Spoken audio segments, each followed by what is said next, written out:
Hi, I wrote out a 28-page PDF with exercises and some fingering suggestions. The link to the file is in the description below. Here in the video I'll focus on things that I didn't write in there or whatever I think needs some demonstration. So let's start. Now in the opening I deliberately avoid playing it completely accurately rhythmically. In particular, I don't want the hands to meet at the top always. I want to vary it a little bit. Sometimes the one should come first, sometimes the other.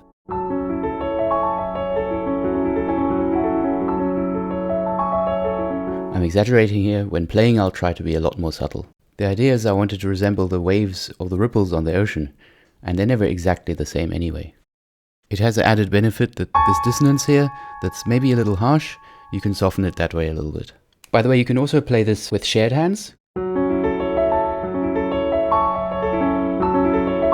Most of the tips I make are aimed specifically at doing it in one hand, but you can use a lot of them for shared hands based fingerings. Now I wrote out a lot of exercises for arpeggios, and you can use them elsewhere too. So let's start with the one I like to use quite often. Is I divide it into groups of 4. So 1, 2, 3, 4, 1, 2, 3, 4, 1, 2, 3, 4. And then I take the first 2 of each group of 4 and play them more often. So 1, 2, 1, 2, 1, 2, 3, 4, 1, 2, 1, 2, 1, 2, 3, 4. And you can combine that with rhythmic alterations as well, such as this. And then I take the next group of 2. So 1, 2, 3, 2, 3, 2, 3, 4, 1, 2, 3, 2, 3, 2, 3, 4, 1, 2, 3, 2, 3, 2, 3, 4. And don't forget the one between the 4th and the 1st. So 1, 2, 3, 4, 1, 4, 1, 4, 1, 2, 3, 4, 1. And then after that, I take the first 3. 1, 2, 3, 2, 1, 2, 3, 4, 1, 2, 3, 2, 1, 2, 3, 4, 1, 2, 3, 2, 1, and so on. An exercise I really like to use for tonal evenness is to leave out the note played by a specific finger and just touch the key instead. For example, I'm going to leave out the thumb now. That's pretty difficult and takes some getting used to. You can start just by leaving it out entirely, so not touching the key. That way you get used to the rhythm, and then you start moving towards adding the thumb. Another thing I like to do is to add an octave to the arpeggio. And you can also do that quite nicely playing with both hands.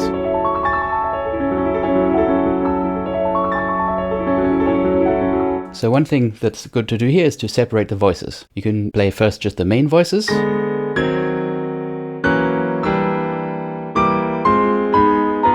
And play them a little faster as I did. That helps you get the bigger picture. Then we add the remaining voices, but very superficially for now, as if they're just a background spray, and don't worry about them not coming at this point.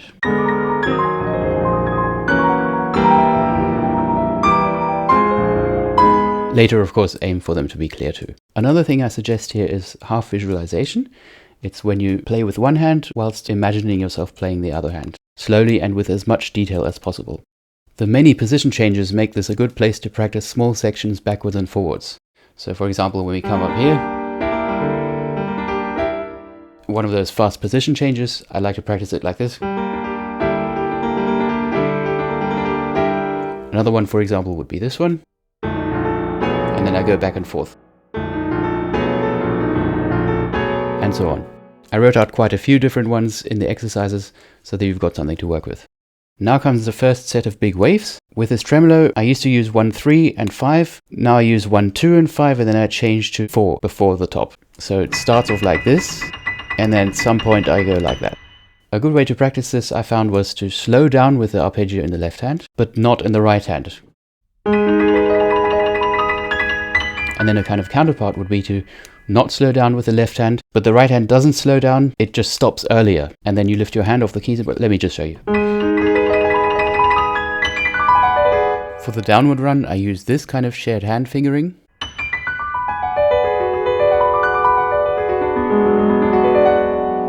Now you can practice it in chords,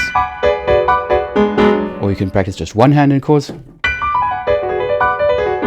And another thing I really like to do with shared hands passage work is to practice hands separately, but do not substitute the other hand with rest. So now I'm playing the right hand, it would normally do this.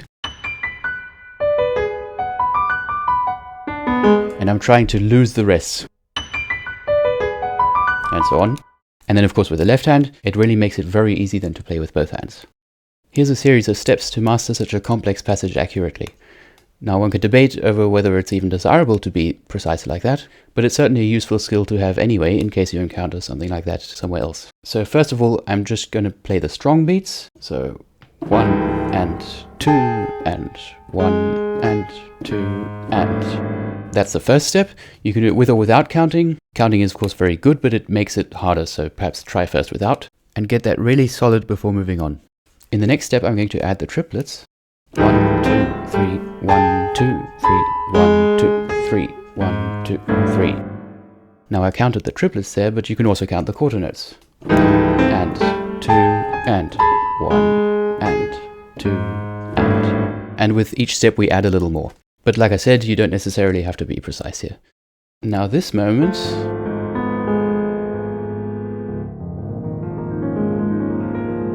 I like it to be kind of like the sun coming out after the sort of rough and choppy atmosphere we just had. This piece is so crystal clear in what it's describing. I used to say it's like a painting made of sound, but now I'm more inclined to call it an entire journey made of sound.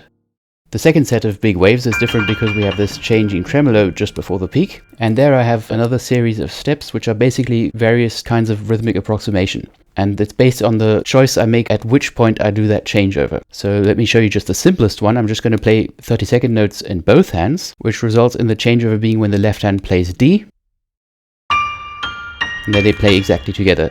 You can also take your hands off and just practice that last bit. And now, starting a bit early, it would be like this.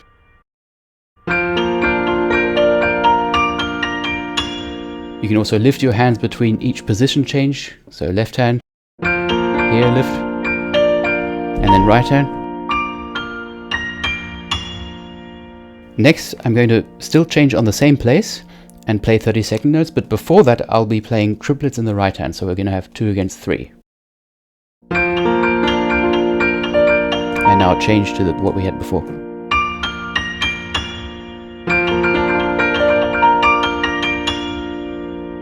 Now I'm going to keep triplets all the way through, which results in the change being just slightly after the F.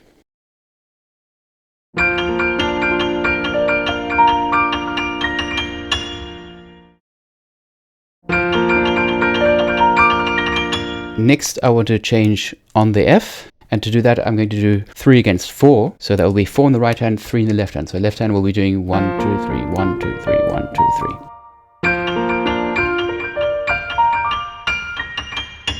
So we change on the F. Next I want to change on the B flat, which is quite a bit earlier, and also a bit more complicated because we'll have 5 in the left hand against 4 in the right hand. And before that we're going to have 7 left versus right 8.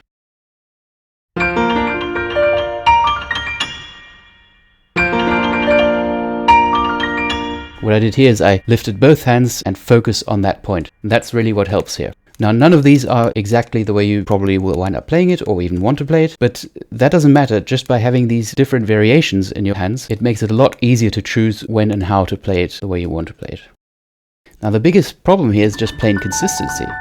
It's very, very hard to do this for a long period of time while the left hand does other things without accidentally varying it just a little bit, not even necessarily hitting wrong notes. So I suggest you practice it without looking at your hands and really try to be super precise about it. And you can think of it like a kind of meditation. Relax as much as you can. You can even focus on your breathing while doing it and do entirely different things. So I'm talking to you right now, for example.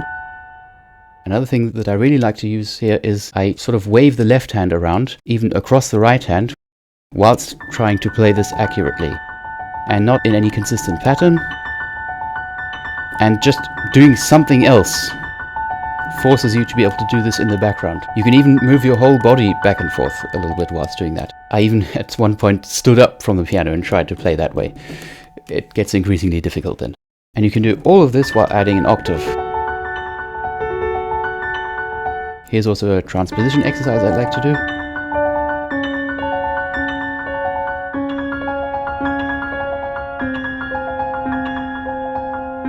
And so on. You can use this nicely in combination with all the other exercises I write.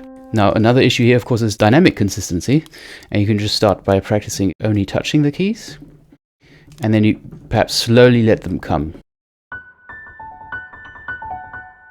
Also, use the exercise I suggested in the opening where you leave out one note. So, now in this passage, I suggested a rather strange fingering for the left hand, which is using the second finger for the octaves, just so the hands have enough room to play in the same place. It's just a trade-off. See if it works for you. Now, in this passage, absolutely magical moment. You can use the same exercises, but you can also break up the chords here into arpeggios.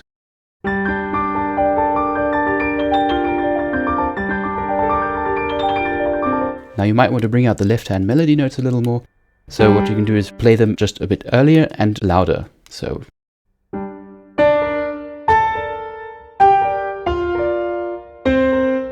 and another thing that's difficult here is just not missing this particular chord, so go back and forth between. Now when these jumps start in the left hand, then you can practice and actually also play it by just jumping away fast. So it's a quite well-known technique, used often in jumps, but small piece of advice, use this technique sparingly. It gets the job done here and now, but there's a cost to that. More on that in another video in a different context. Half visualization works also quite well here, and especially because of the jumps, the back and forth, I wrote them out quite explicitly, especially this last one. Now this passage you can practice in chords, but the left hand might struggle hard because of the stretch. I also like to do this. I can't stretch this one, so I just leave out the top note. And you can vary that like this. Or just play the top 3 notes in the right hand. Again, like triplets, you can do that with both hands at the same time. Of course, then the left hand only has 2 notes, so we've got 2 against 3. And you can try this slightly more complex one.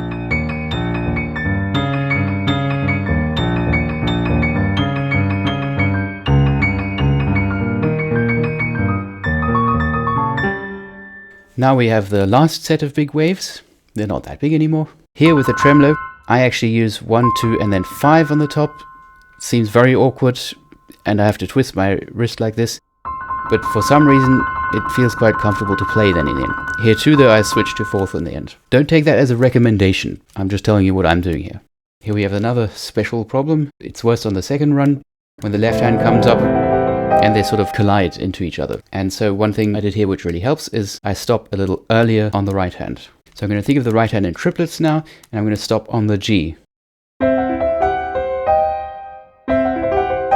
You can also go back and forth.